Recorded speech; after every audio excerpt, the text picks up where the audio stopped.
Have the gods forsaken us? Our emperor has faltered, and we are fractured.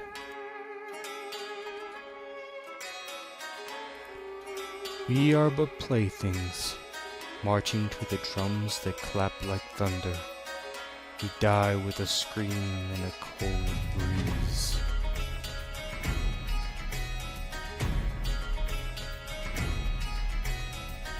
Fight with the spear, fight with the sword, with bow and shield.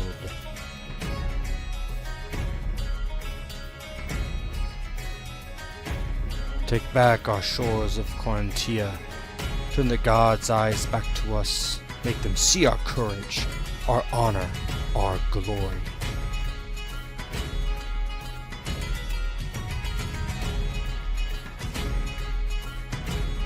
We are the empire of men, men destined to inherit the earth. None will stop us. Fight on, men of the golden shield, the silver spear, the bronze sword. Fight for Korantia.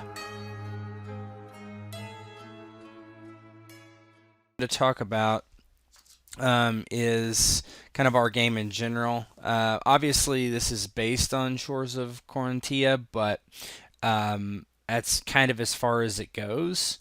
I'm not really worried too much about the specifics of what's in that book necessarily. The things that we should know, obviously, this is a Greek/Roman analog setting. More to the Greek mythology. So if we're thinking about kind of like what are the Iliad and the Odyssey type stuff. Other Greek mythologies, so like Gorgons, Minotaurs, Harpies, all that kind of stuff, right? Now, as far as everybody here, I would like you guys to know each other in some way. It doesn't have to be anything like close necessarily. I know that each of you have given me some stuff about your background. Let's see. Before we get into that, here is the. I think you guys have seen this. This is the regional map. You're in Naxos, right? So that's obviously it's clear where it is, right? Tissel is the big town, the big city state that you're pledged to, and this is the very large scale regional map. Okay, for everything. So you can use that to kind of give yourself a bit of a understanding of where you are in the greater scheme of things. And so, any questions? I mean, it's not. Are there is this part of like an empire or So it is. So if you look at the overland map of Corinthia, which I'll show it to you guys too. Let's see. Show to players. Did it come up? Yeah. Okay. So this is the at-large empire, Corinthia. It's if you want to. It's like a. It's there is one emperor, but his sway is kind of loose. So it's very much how it was in ancient Greece, where you have city-states which are kind of bound together, but kind of not. They're more bound together by cultural similarities than there are actually force of law or anything. But there is yeah. an emperor, but that stuff is not all that important for what we're doing. But there, if you need to know, then yes, loosely so. And you guys, if you Okay. look at this map, are in the kind of like northeast part, Tissel. You see that off the Bay of Masia. Mm-hmm. So that's kind of where you are. Cool. Okay, cool. And is Um, Tissel our nearest big city? yeah, you are a part of Tissel technically. You're a small town, smaller town. But yeah, Tissel is your governing body. governing body of all these towns, really. Aegina, Paros. So, okay. Um, so what yeah, I don't have any music, but I can turn some on. Hold on. Yes. Gina. What? Mangina. It's all Greg. China. Yeah, old Greg will stop by and Have Bailey's in the shoe. yeah. If None of anybody that. wants to be his Howard Moon, Yeah. We'll be having none of this. Going into a club where people wee on each other. all right, hold on. Someone's raised that same City of Mist issue like 1 minute after I raised it. Yeah, I noticed it too. Oh, thank you. Um. All right. Each of you, some of you have passion. Well, y'all should have some passions. If your passion is about somebody specific, make sure they're in your either. It doesn't have to be in like a big background, but just let me know who they are. I know that Gorgos has his father. I know what's up there. I've talked to Matt about her background a little bit, and then now Rogue and Wander, you guys were going to know each other in some way, right? Can you remind me what that was?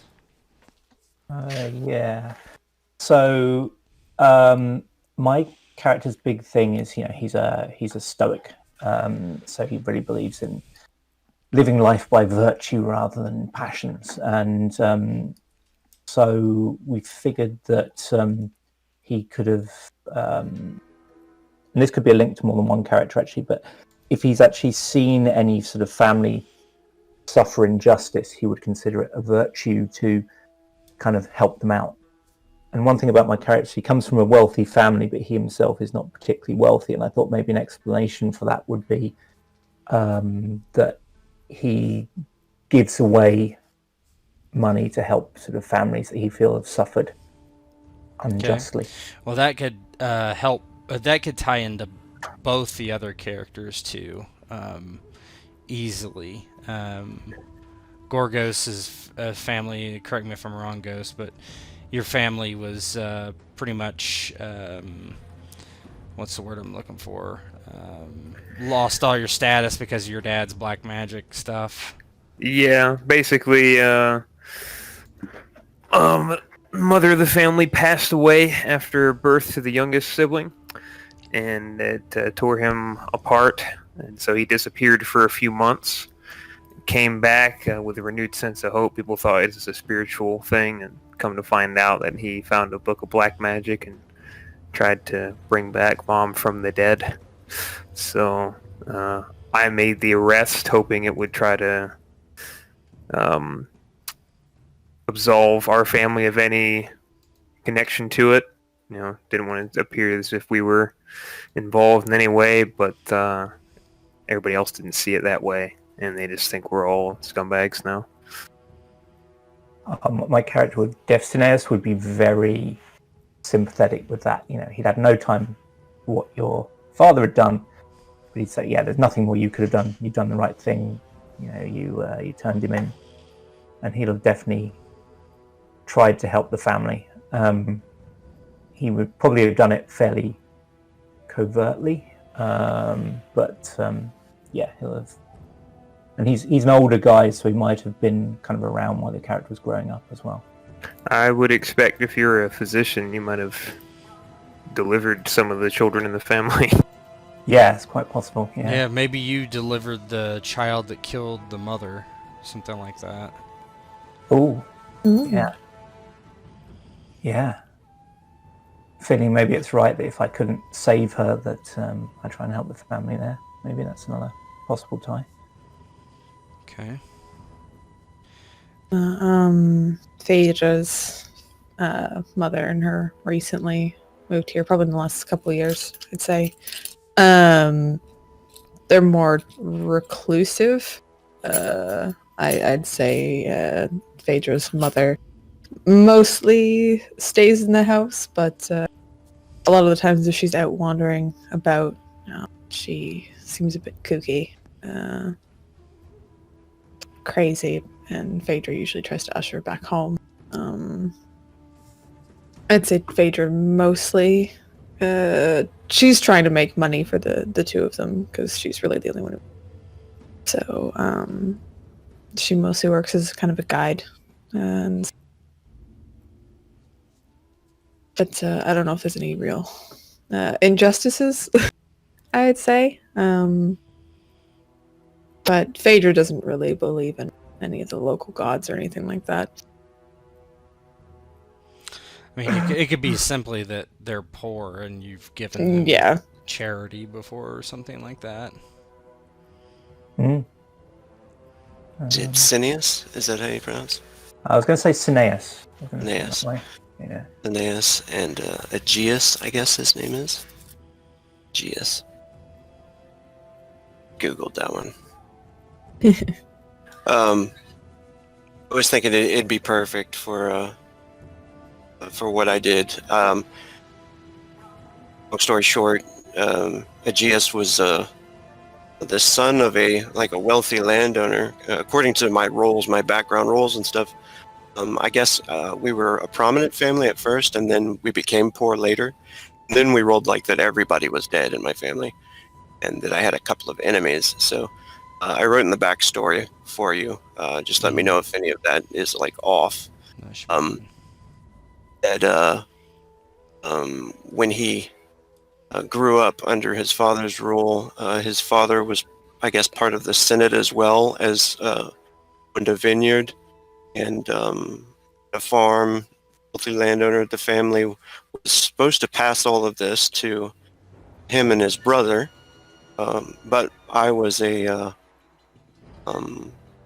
kind of a recluse and a troublemaker, and drank a lot of wine and partied too much. Wasn't good for the family, so my father sent me away to kind of teach me discipline and honor and stuff. During my campaign, I served my whole equivalent of 4-year service or whatever, and then was ready to come home. But when I came home, I found out the family was killed because of their. I guess I had come up with maybe like they were accused of something horrible, like some kind of treachery to the empire or something. Mm-hmm.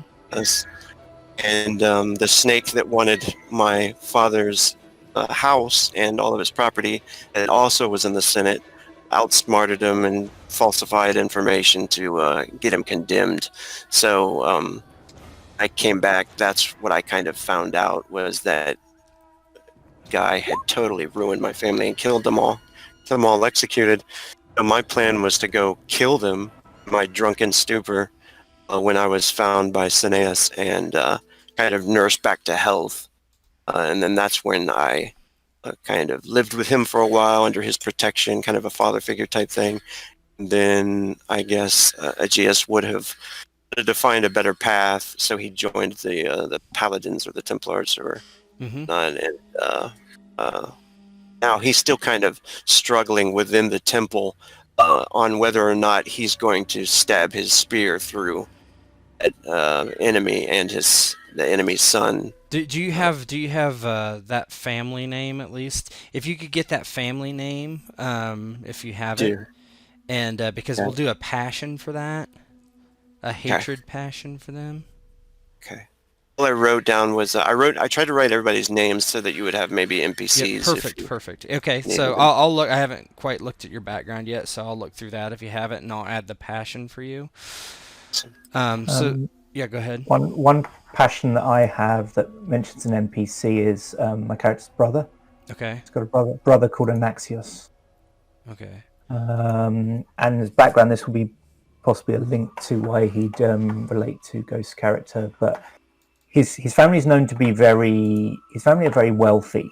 But what he knows, but is not common knowledge, is that his father was a sorcerer. and his father died, but he suspects his brother is carrying on this practice, and they've argued about it, and his brother denies the whole thing, but he still suspects, and they don't really talk, but they've got a bit of a bitter rivalry. Okay, that's cool. Ghost, did you have a passion? You have a passion for another person, right? Yes, I think I hate someone. Let me Yeah, I see. just don't know who that is. I think is Yes, I have. I could elaborate on that more. So I have love for my father, despite what Yep. he did, because Mhm. I understand why he did it. That's self-explanatory. I have hatred Menthios. So that is one of the other guardsmen okay. that works in the town militia. He's not like I think we're even in status, is what I had thought out. Okay. He was another one of the arresting militiamen who brought my father in, and there's more than suspicion. A lot of people say that he was the one that spread the rumors that we were all a bunch of evil worshipping garbage. So a lot of the hatred in Gorgos's mind is that Menthios spread a ton of rumors as somebody in a semi-official capacity, being in town militia, that made all of us look like shit. And I strongly hate the man because of it. Okay. Cool. Yeah. Started fights with him at the whatever our local watering hole is, tavern, bar, whatever you want to call it. Mhm. Started fights with him before, all sorts of things. Okay, that's perfect. Okay, cool. So the one thing I'm seeing is a connection between all of you is Cineas, right? He knows at least all of you, and you probably know or know of each other in some degree. Phaedra might be the one you know the least, perhaps, but I think there's enough there to link everybody together. Any other questions about kind of Naxos or the general theme or how your backgrounds match up to each other or anything really? I guess Gorgos and Aegeus could have been in the military together as well at some point. Depends. Is there like an idea of like a local campaign against something that happened recently? There could have been if you wanted to be that would be absolutely fine. Yeah, I mean Gorgos is pretty much permanently affixed to town watch, town militia all the time, just because he's a big lad. But yeah, I mean if there was ever a call put up that people from either from Tysel or whoever Yeah, I mean, said, "Hey, we need you to come up there," and you could have been drafted at auxiliary or something like that. Who knows, right? So yeah, that could work. that would be fine. I'll figure out that like military campaign. Yeah, if there's a local campaign, I don't see why they wouldn't draw people from the smaller towns to go fight in it.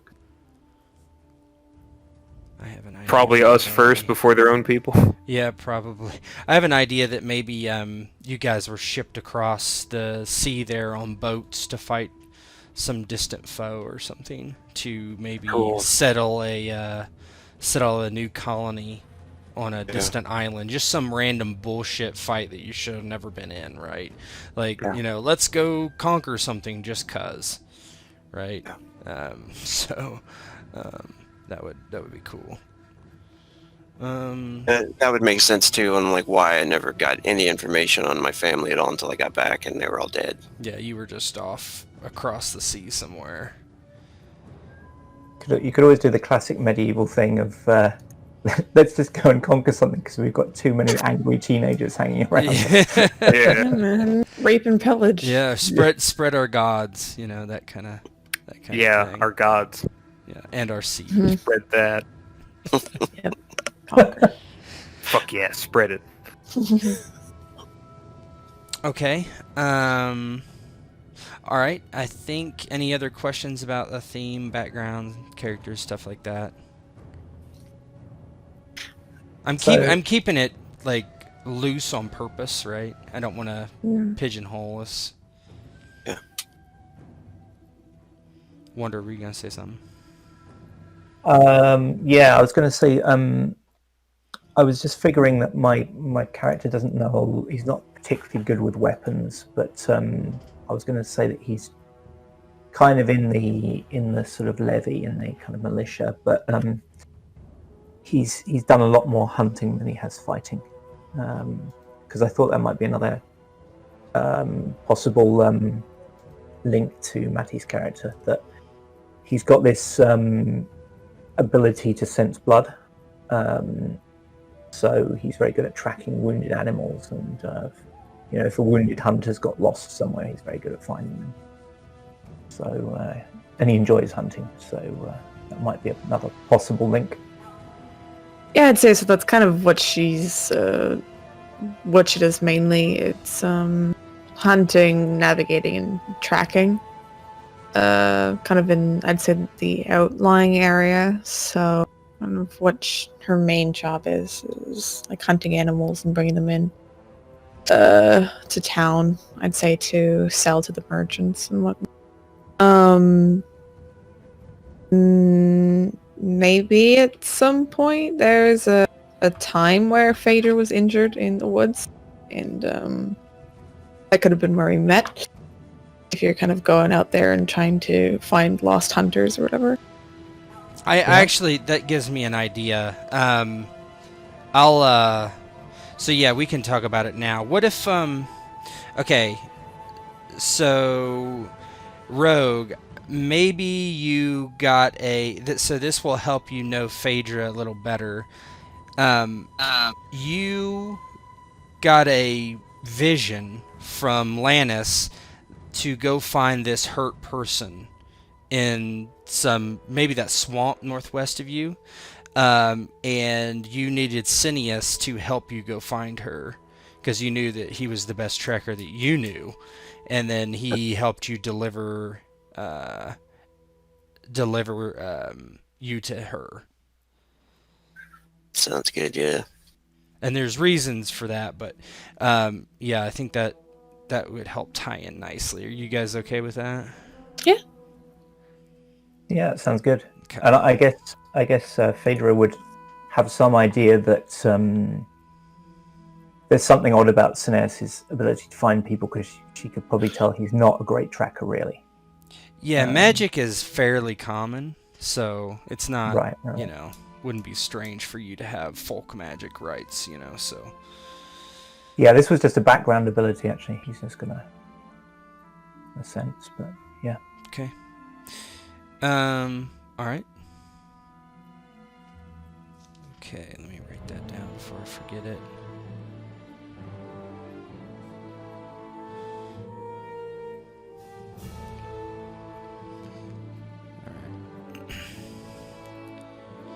Okay. All right, let's move on real quick. So, all right.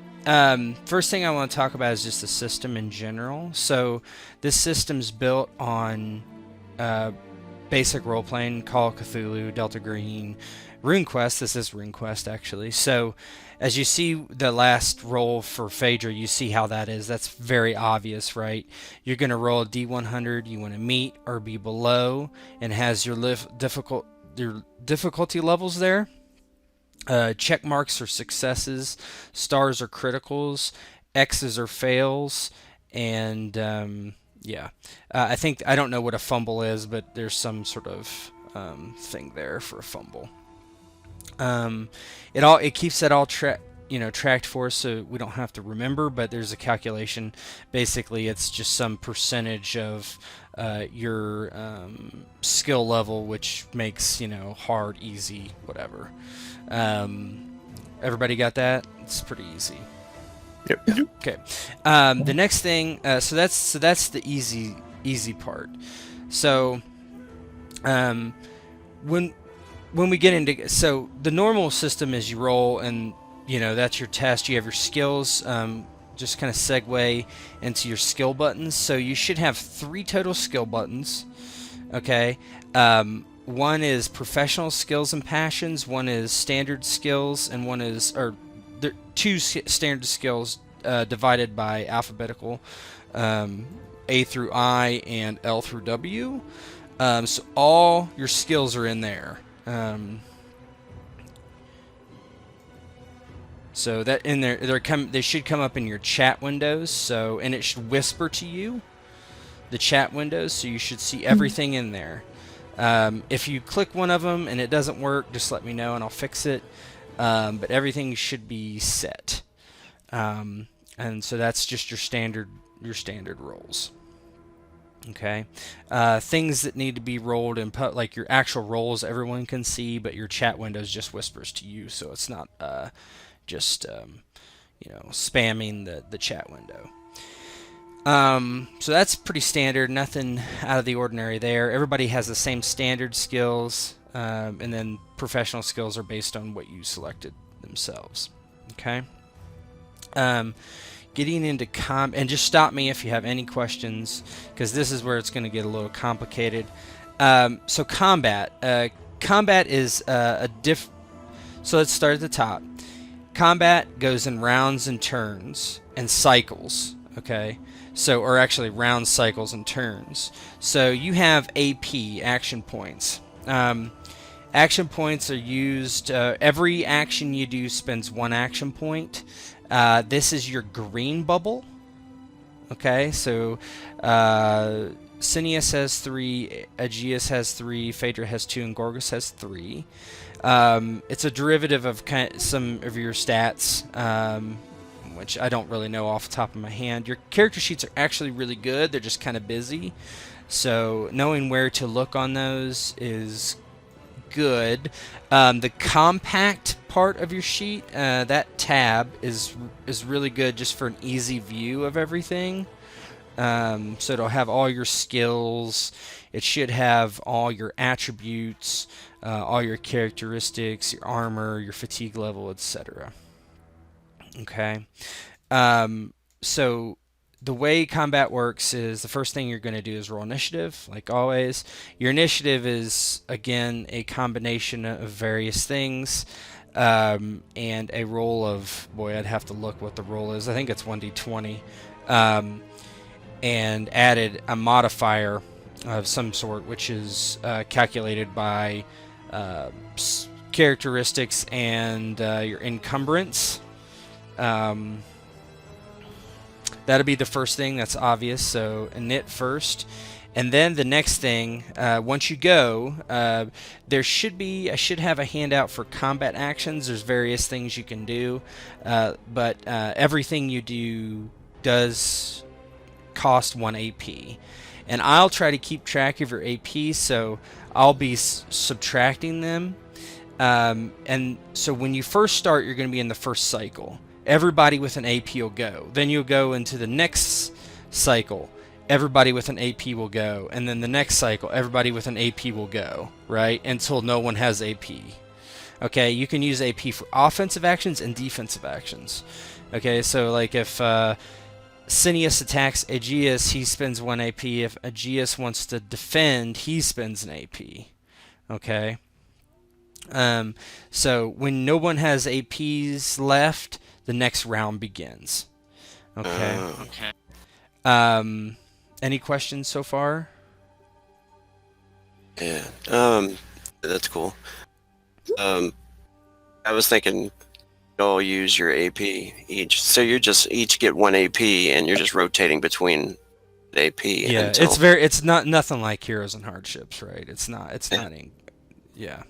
It's not really even the same concept. Okay. So after that, so that's how everything goes. And after each round, if you look at your red bubble, this is fatigue. Okay. After that many rounds, you have to start making endurance checks, or you get a level of fatigue. Levels of fatigues makes your attacks harder. Okay. So it'll.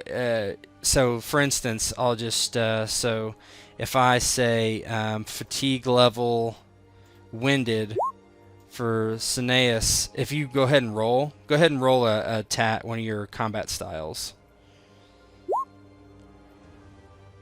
That didn't come up for me.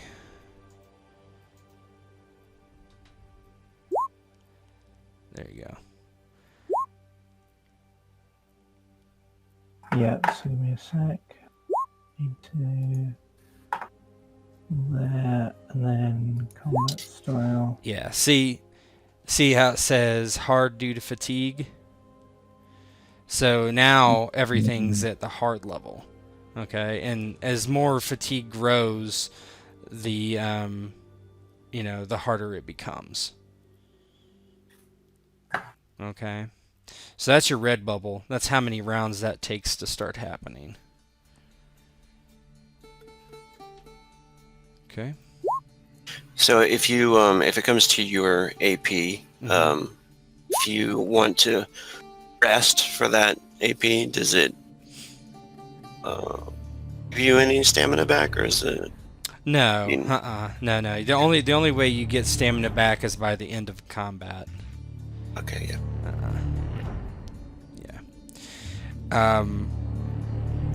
Yeah, if you have AP and you select a do nothing, like it's your turn and you do nothing, you spend an AP. Okay. Okay, so attacks and defenses. So when you attack someone, you spend an AP to attack. Someone may spend an AP to defend, but they don't have to necessarily. Especially if you miss, they definitely don't have to. Or if they don't have any left, right, then they'll be hit if you succeed.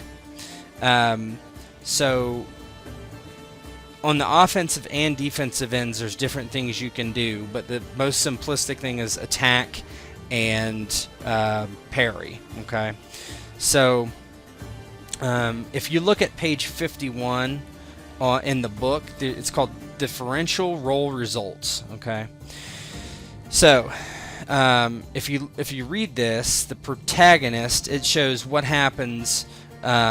It's if you hit and they fail. It's very reminiscent of Harnmaster, actually. So when someone attacks, there's these things called specials, okay? And this is basically how all combat is unique in this system. So if someone just the easy one, you succeed on an attack and someone fails, okay? So we would look result of rolls: protagonist success, antagonist failure. Okay. So if antagonist fails, I'm sorry, hold on. Yeah, protagonist gets 1 level of success.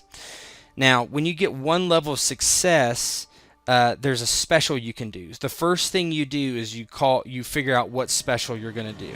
Okay, this is. There's many different options, okay? Now, the way you do it, you do special damage, special location damage, okay? So we'll know what that is just from your combat rolls, because that all does it automatically, okay? It does the damage automatically, it does the location automatically, so you don't have to worry about that. But now the specials is something you're going to have to select. There's two ways to look at these, okay? In the handouts, there's something called combat cards. Okay, there's both offensive and defensive. Okay, so both you can do either as a defensive person or as an offensive person, and these are mostly with specials. Offensive is what you can do on offense, and defense is what you can do on a defense, and they can be situational based on how many specials you have, what kind of weapons you're using, and things like that, and what kind of traits those weapons have. Now, what I did is I have the combat cards, okay? So I suggest at some point to look through them and see the things you might like to do, and you can just take those combat cards and put them somewhere on the table that you can reference them, or know which ones you want to reference in the handout, right? So if I bring out one of these combat cards, let me look at a couple of them that would be interesting. Let's do just something that's obvious. Bleed? Bleed, yeah, bleed's fine. So if I pull out bleed, right, so Attacker opens a major blow, whatever. Defender, if injured, make an endurance roll versus attack not to bleed. Okay. Start of each round, defender loses 1 fatigue until collapses or dead. A first aid roll. So it gives all the details you might need, right? So if that's something that your weapon can do, bleed, if it's a trait, then that might be something you would want to keep, right? And there's as many, I can pull as many bleeds out, so it doesn't matter, right? So this is just a little helper for the specials. The green cards are defense, the red cards are offense, and then the red-green cards are both. And everything's alphabetized in here. The combat cards are all alphabetized. Some of them can be stacked. That means if you get 2 specials on your attack, say you crit and they fail, then you get 2 specials. So you could do like maximize damage. So let's grab that one real quick as an example here. Right, so this is one that you can do. Okay, so you basically get the full value on your damage. Okay, and this has to happen on an attacker critical. So some of them, you know, are some of the ones that aren't based on traits. A lot of them are specific for, you know, did you critical? Okay, or did the person fumble? That kind of thing. So there's combat cards in there. I can, if you're having some questions about which one you think would be best for your character, talk to me and I can give you examples. Like for range, there's some good ones. There's like choose location, and then there's like there's a couple more, marksman, things like that. Yeah. So that's kind of how that works. Any questions about how it works? I mean, the details of the combat cards, you just kind of need to look at them and see like which ones might be good for you, or situationally good. But does that concept make sense? Oh yeah, Yeah. Okay. it's pretty cool. All right. Yeah, go You ahead. mentioned stuff about shields. Yes, Can you give us a quick- we will get to that for sure. Let me. I'll get to that in just a minute. Okay. The next thing I want to talk about is hit points, though. So your guys don't have like a pool of hit points. You have hit points per location. Okay. So as bipedal, you have head, arm, chest, torso, legs. Okay. So all the hit locations, you notice there's a target on your attack rolls. So you're gonna click that and you target whatever token you're trying to target, and based on whatever hit locations they have, it will roll on a table and tell you what you hit. Okay. So she just did an attack and hit on the left arm. Okay, so if this attack actually happened, she would do 2 damage to the left arm. So what I would do is I would look at the armor on the left arm of that person she attacked, and the first thing you do is you subtract the armor from the damage. If there's anything left over, it goes against whatever the hit points are on that location. There's minor wounds, which really don't do anything. Minor wounds is anything, any damage to that limb or that location that doesn't bring it to 0. When it gets brought to 0, it's considered a serious wound, and then you start having issues. Okay, let me bring that up real quick.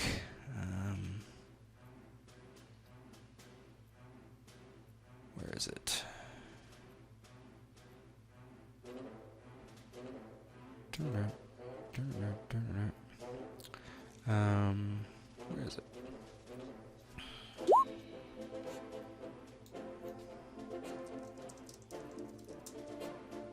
Alright, yeah, so serious wounds. So minor wounds, like I say, it's before it's at 0. If you get a serious wound, Your location is permanently scarred, blah, blah, blah. And you're stunned for 1d3 rounds. So you can't act for 1d3 rounds. So it's very serious, obviously. And then you make an opposed test of your endurance. And your endurance is in your combat menu to make it easy. Versus the successful attack roll of the enemy. Failure results in the limb being rendered useless until it's restored to positive hit points. Obviously, if you're hitting the leg, you fall down. If you're hitting the arm, you drop whatever you're carrying. Serious wounds to the abdomen, chest, or head. You make an endurance roll against the attack. Failure, you go unconscious, equal to the amount of damage sustained in the attack. Okay, so it's pretty dangerous. Major wounds are a step up from that. Basically, if you receive a major wound, which is double the total value, so if you have 6 hit points in a location and you're at -6, that's when you have a negative or a major wound. Basically, you get into major wound thresholds. You're going to be incapacitated, your arms cut off, your legs cut off, things like that. And then you have, and there's some other rules about bleeding out and stuff like that. Okay. So armor makes a huge difference, right? Yes. Huge. Yes. Which makes sense. Yeah, there's some other, this is all on page 110. There's some, I'll read over the rules in more detail, but basically making endurance checks against that, or dying, things like that. You do have things called, oh boy, I think they're luck points. And those things are like basically can save you from death and things like that. So a lot of people hold on to those. So you do have some luck points. They're in your character sheet. You can do several things with them. I would have to look exactly. The luck point stuff is on page 81, but you can do a lot of things with it. Using luck points. Let's see. Cheat fate. So you can use a luck point to re-roll any dice roll that affects you. Skill roll, damage roll, anything like that. You can force people to re-roll attacks or damage. So there's some things you can do, and we can play that by, say, can I use a luck point to save my bacon for this or that? And, obviously you can. Where are those at on our sheet? Page, on your sheet, let's see. Those are, if you look at compact, they're under initiative, the initiative button. Under attributes, you have 2. Do you see it? Oh, okay, yeah. Yeah. And those, I think those replenish every session. So I might change that a bit. We'll see. But they'll replenish. They don't go away forever. Okay. So that's that. Now, so we talked about parry, right? That's your defensive action. If somebody can miss and you can still parry, because you're going to say, hey, they failed, right? If you're really good, you can parry and then you get a special on them. Okay, so keep that in mind. You can still parry if they miss, right? That costs an action point just as normal. If you are out of action points and are attacked, okay, it's as if you failed. Okay, so on that chart on page 51. So if you're out of action points, they attack you, and you don't have any action points to spend, and they succeed, it is as if you failed. So if they succeed and you quote-unquote fail, they're going to get 1 special. Okay? If they crit, they're going to get 2. Make sense? Okay. So getting outnumbered is horrible. Yeah, it's bad. Using all your action points is bad. Shields. So I'll move to shields. So shields, there is a each of your shields that each of you that have shields, which I think is everybody, have a it says passive block, and it says how many locations it is. Okay, so there is a action that is called ward location.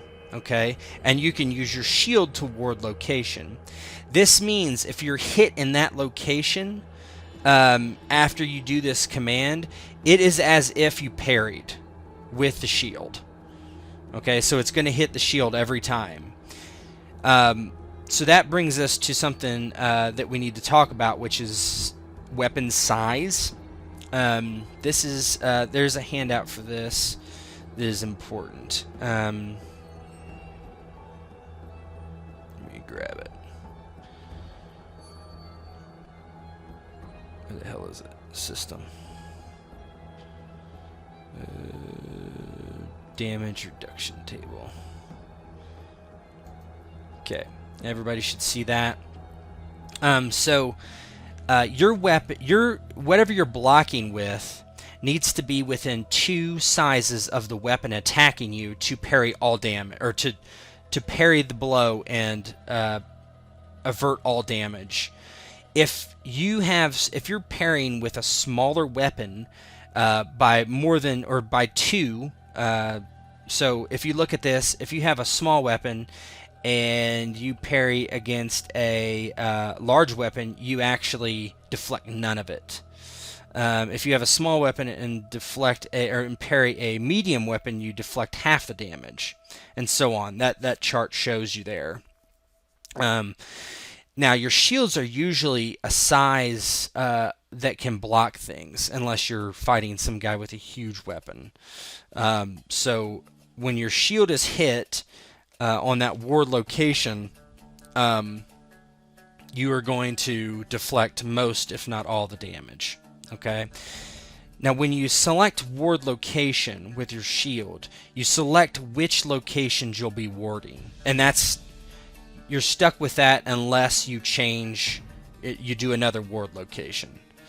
So my understanding is what people usually do, if they don't have a lot of armor in one place, they do ward location and they include that location. Okay. So what I would like, hopefully, is you have that kind of every time you're warding the same location. Maybe that won't be the case, though, because maybe you're injured to your head and you want to block your head or something like that, right? So that's how that works. So you might think, well, how do I get around that if it just blocks everything that hits? Well, if you swing on a guy who has a shield and he's warding location on certain areas, you can use the choose location special. Okay, there's a special that lets you choose location, so you pick whatever he's not warding and strike there. Does that make sense? Or you can attack, or you can sunder and try to break his shield, things like that. Disarm. There's all kinds of ways to get around it. So that's shields. Does that make sense? I know it's kind of a weird concept, and it took me a little bit to grasp, but Yeah, that's cool. Yeah. Yeah. okay. So the damage reduction table does, it's even if you so shields are considered a weapon. So what I just went through, you can ward location with a weapon too. Okay, but it only guards one spot versus a shield, which has multiple spots based on what the shield is, how big the shield is. Like, I think Gorgos has a massive 5 location shield, so basically like a big tower shield. Okay, so there's that, and we are getting to the end here. So the last thing that's really important to understand is reach. Your weapons have specific reach, okay? And so I think Phaedra's has long or very long, for instance. If you are more than 2 bands on that reach difference, let's see, do I have... might not have... Might not have that. I'll have to get that, but there's a reach. Let's see, it's page... let's see.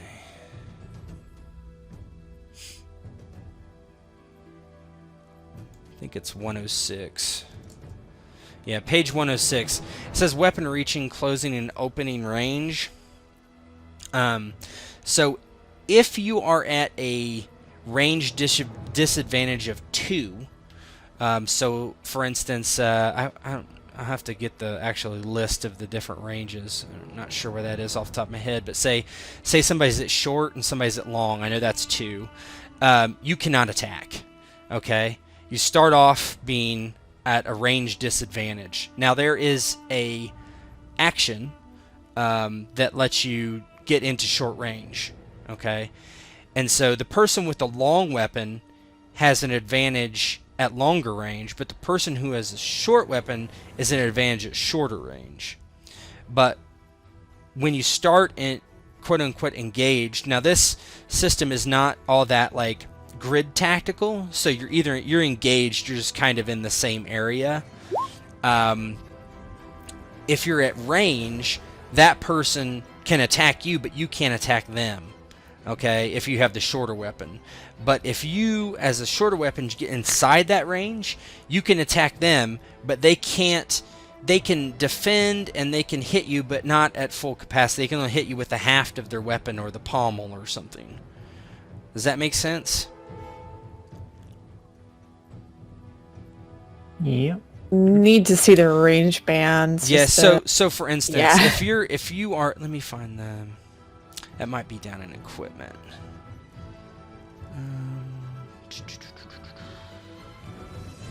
Give me a second.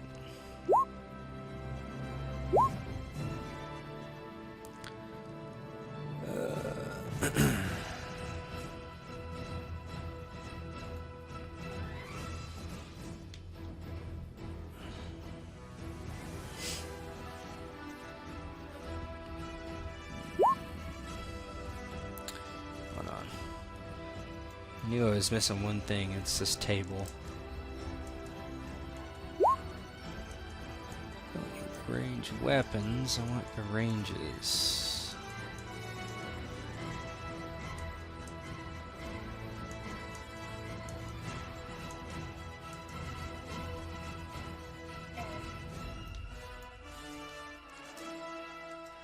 I mean, in equipment, melee.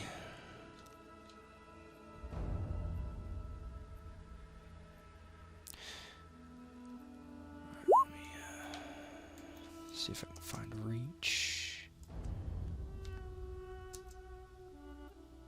Here it is. Okay, so 94, page 94. So this has the size categories and the reach categories. So there's touch, short, medium, long, very long. Okay. And then that's the reduction table. Okay, I gotcha.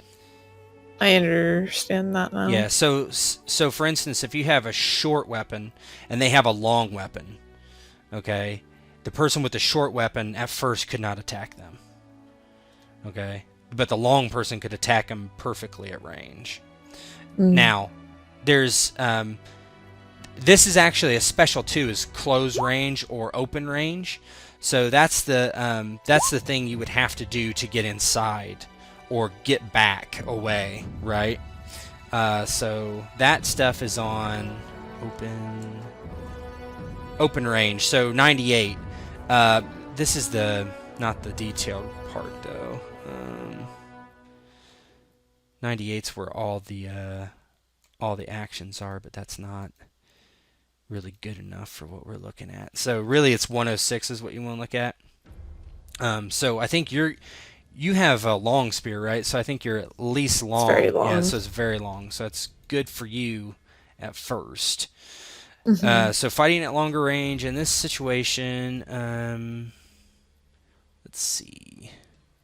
Yeah, you can just attack them normally, but they can't attack you normally. So the big thing is closing range and opening range, Rich, on the next page. So closing range, you can do it by, there's a special, or you can do the action, which costs an action point. Now, when you close range, or somebody close ranges on you, you can each make an evade skill roll. and whoever the character is initiating the close range, if they win, they get inside. If they don't, they don't. Now that costs an action point for each of you. If the defender has no action points left and they close range, they've closed ranged on you. There's nothing you can do about it. Now, if somebody closes range on you, you can also attack them. Okay, so that's an opposed attack versus them evading. Okay, so you can it's kind of like an attack of opportunity, kind of. You can think of it that way. So that's you as a defender trying to keep somebody from closing range on you. Okay, and that's on page. If you want to look at it a little bit more, it's on 107. And we'll work all this through when we first do it. Right, it's not a big deal. Opening range works the exact same way, only in reverse. So, does that make sense? I don't know what everybody else's weapons are as far as the ranges go. I think most of them are medium, I'm guessing. I've got a short sword, so I'm going to be having issues. Yeah, so broadsword, short spear, those are both medium. Oh no, they're reach, I'm sorry. Short spear is actually reach long, broadsword's medium. So medium versus long would be no difference, because it's not 2 away. What is a short sword? What's the reach on that? Is it short? Yeah. Okay. Yeah, so you would have to get inside on someone. You have to do that close range stuff. Okay. So any other questions there? We're almost done. Nope. Okay. The next thing is range combat. Range combat is not so much different. You can't parry a ranged attack like Heroes and Hardships. You can't parry it. Now, the main thing you can do is do a passive block with your shield. Okay? So if you're guarding locations, they shoot and it hits your shield, then you've parried the blow. Now, each ranged weapon has a force, and that's essentially the same thing as a size for your weapon. So basically, if you're shooting with a very powerful bow, you could shoot through, a shield, for instance. I don't think it's very likely, but you would have to match up the sizes and see. Okay.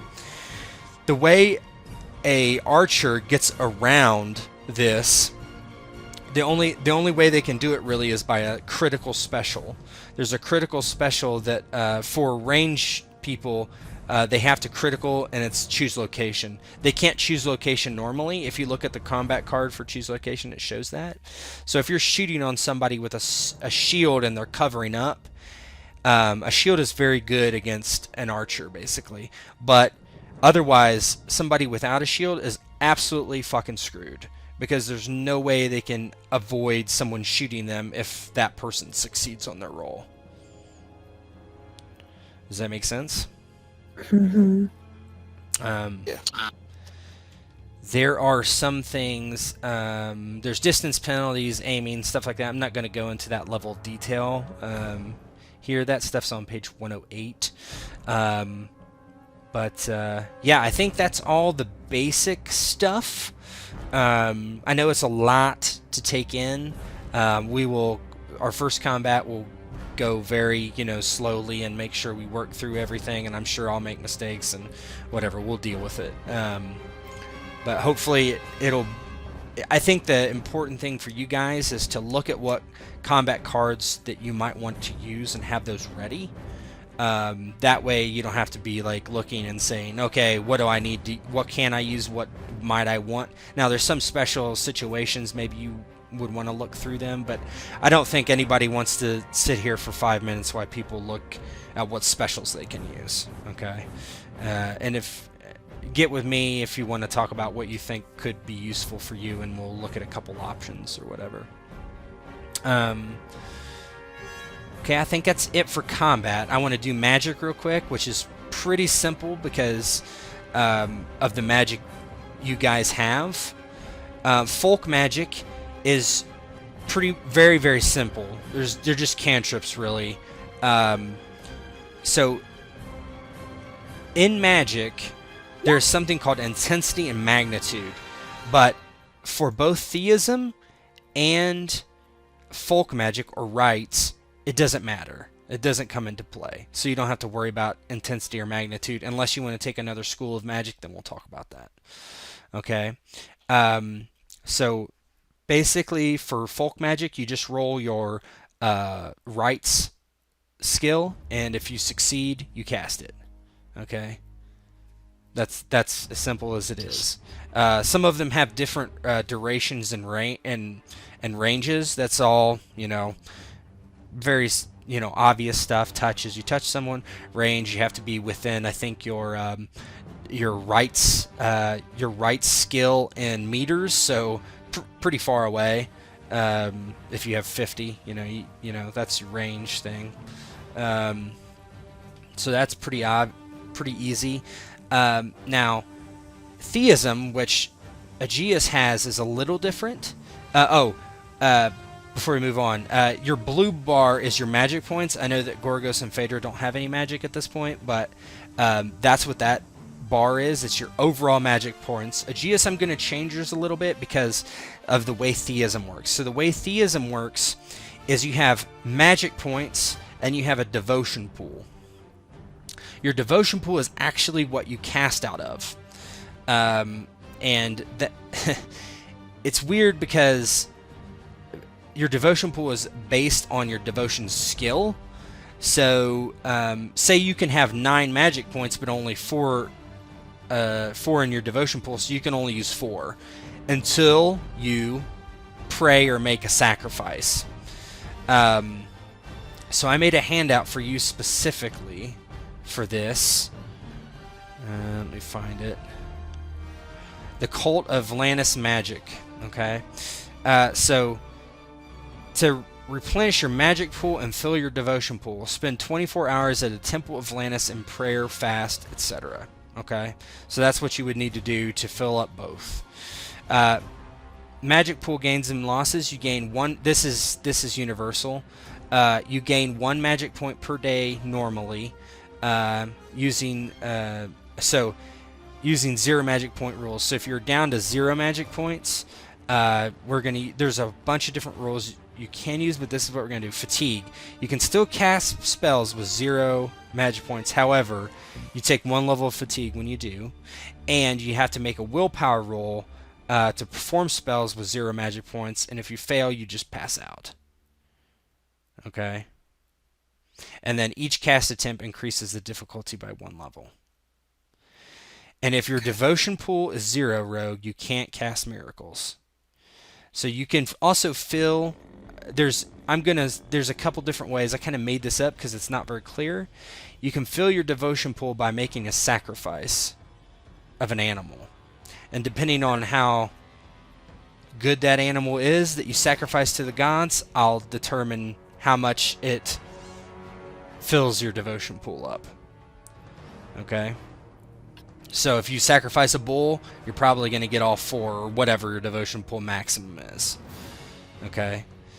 And so, Rogue, you're going to be casting both rites and theism stuff, so that's going to come out of your magic points in general. But your 2 pools are different, so it doesn't matter once you fill your devotion pool. Does that make sense? Yeah. Okay. That's all I had to talk about specifically with everything. I know I've run through it pretty quick. I didn't want to, talk forever about the system. Any questions you guys have right now? If people want to drop off, they can. If people want to keep talking about things, we can do that too. It's kind of up to you guys. I'm here as long as you want to be here and have questions about anything. It can be characters, theme, system, whatever. It doesn't matter. I think I'm good. Okay. I'll see y'all. All right. See you, Ghost. So yeah. Yeah, I think I'm probably good. Okay. I'll probably forget half of it once we actually start. Yeah, playing, of course. Come back to me having seen it once. Yeah, I understand. That's exactly. Yeah, I understand 100%. I think the background stuff, going over that stuff was good because we came up with some more connections that I think will work well. And And you all have buttons for all your weapons, all your magic if you have magic as well, and your weapons. Like if you go into your combat menu, you should have skills that are important, like brawn, endurance, and unarmed. You might use those. Um, and you have all your weapon skills. So this should be every weapon you have. And then it should also be your combat styles that you have, just plainly, if you need to roll your combat style without a weapon included. When you roll your weapons, it should roll everything that you need to see. And then there's also one that does shows you your hit point status for all your locations and your current armor. So if you need to know how many hit points you have, you click on that current hit point status, and it'll pop all your locations and what their hit points are. I'm going to I haven't made it yet, I don't think, but I need to make a button where I target you and it will subtract hit points per your location. So so people don't have to be going in the sheet all the time and changing that. And I'll give you access to that button as well. You do have subtract AP, refresh AP. Refresh AP will bring it up to your maximum. Subtract AP will subtract 1. I'll try to keep track of that, but we'll figure out what works the best. It could even just be the easiest to just do it on your bubble. I find that ends up happening actually in Heroes and Hardships a lot. I just end up updating the bubbles instead of using the API for whatever reason. So yeah, that's Hook this thing up, man. What's that? Hook this thing up, man. Did some work on this thing. Yeah, if you look in your Yeah. character sheets, you'll see that there's 50 weapons in there in the attributes part, right? That I can just call. Christ. Yeah, Wow. yeah. If you go in the attributes part of your sheet, you'll see. Oh my god. So Nets, halberds, knives, falchions. yeah, there's all kinds of weapons. Oh, yeah. Cool. Yep. And I'll probably try to take a look at the combat cards and suggest some based on what weapons you have and stuff. And you can, please look through those too. Because everybody's going to have probably pretty specific things that they will want to use based on what their weapons are and what their weapons can do. Because not everybody can do bleed, right, for instance. So I wouldn't say, hey, you have a spear, here's the bleed. Maybe it is, I don't know, whatever that, if you had a club or something, would be a better one. Yeah. What else? You have those that have spells. You have a magic menu with all your spells in there. You can just click it, and it'll cast and show what the spell does. I'm not sure if broke. my recurve is messed up. Is it broke? Let me fix it.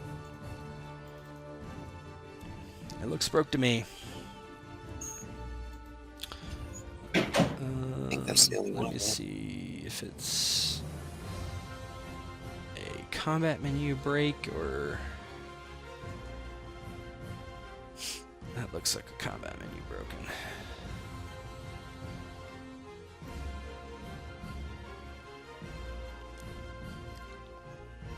What kind of bow does Phaedra have? Just a short bow right now. I'm poor as shit. Yeah. I got lucky on the money. I squandered money on a donkey. I had enough money to buy a long spear and some armor, and not even graded armor at like 60 SP, I think. I've got no armor on my arms and legs, which I may regret. Oh, there's like only torso for me. That's it. Yeah, she has, I think, and it's only 1 AP, I think. Yeah, nothing. That's bad. I was thinking about poor. gifting people a few things. Daddy Warbucks. Yeah, maybe I could talk to you about that, Tet. Yep. Ready? Can you try that roll again for me?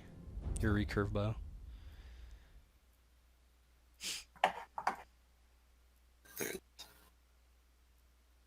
Okay, cool.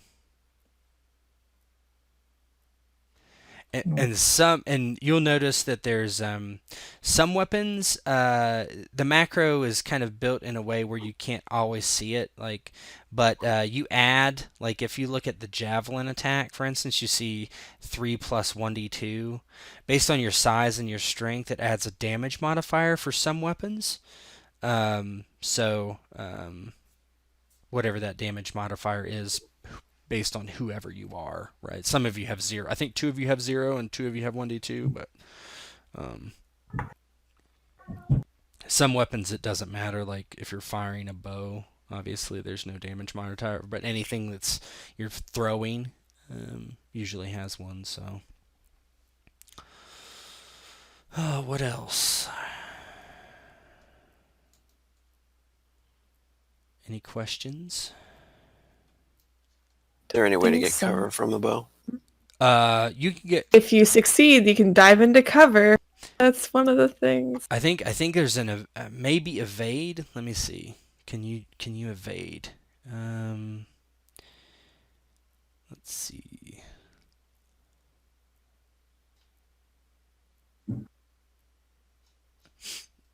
I know evade's a weird one. I don't see the card for that. Well, the cards would only be for specials. Oh, of course. Yeah, Of course. there's so yeah, so yes. Evade can be used for avoiding missiles. So if you're trying to dodge a ranged attack, you can do the evade skill. Hold on one sec.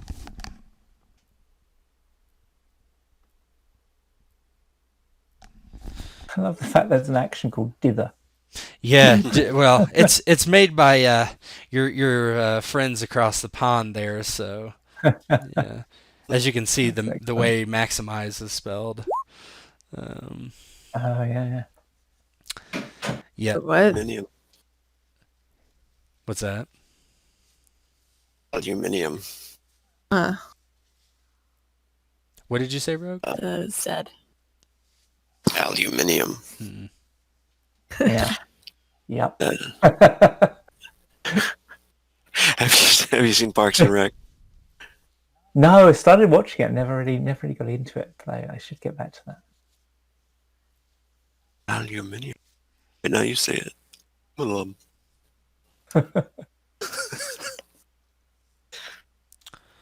Yeah, so for range attacks, evade, and I think if you do evade, you're basically prone because you're like basically Geralt rolling style to evade something, right? Mhm. You're just jumping and diving out of the way. Everything's pretty simple as far as movement goes. If you're, I give you a general gist, how many APs it'll take to get there, and movement's very it's not very tactical. Neither is engagement, besides if you're long or short, and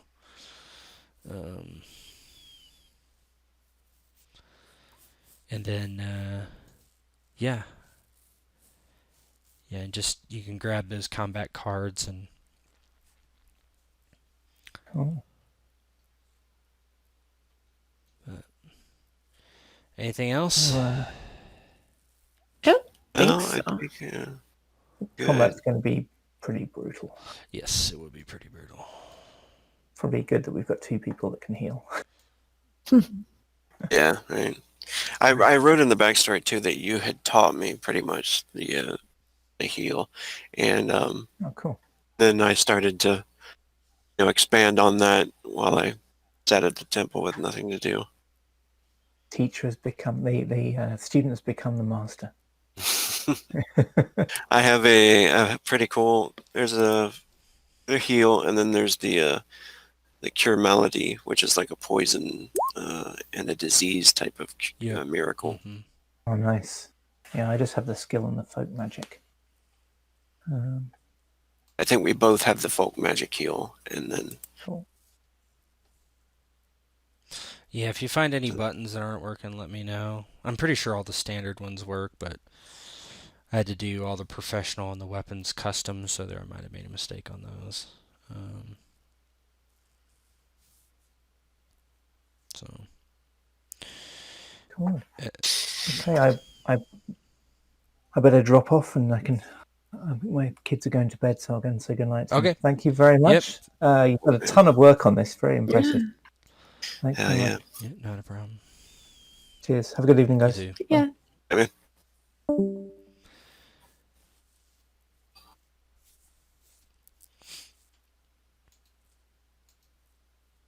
I think in terms of stuff, yeah, seems pretty clear. Okay. Us. Yeah. I mean, we, you know how it is. We'll have to do it to kind of figure out what's going on. But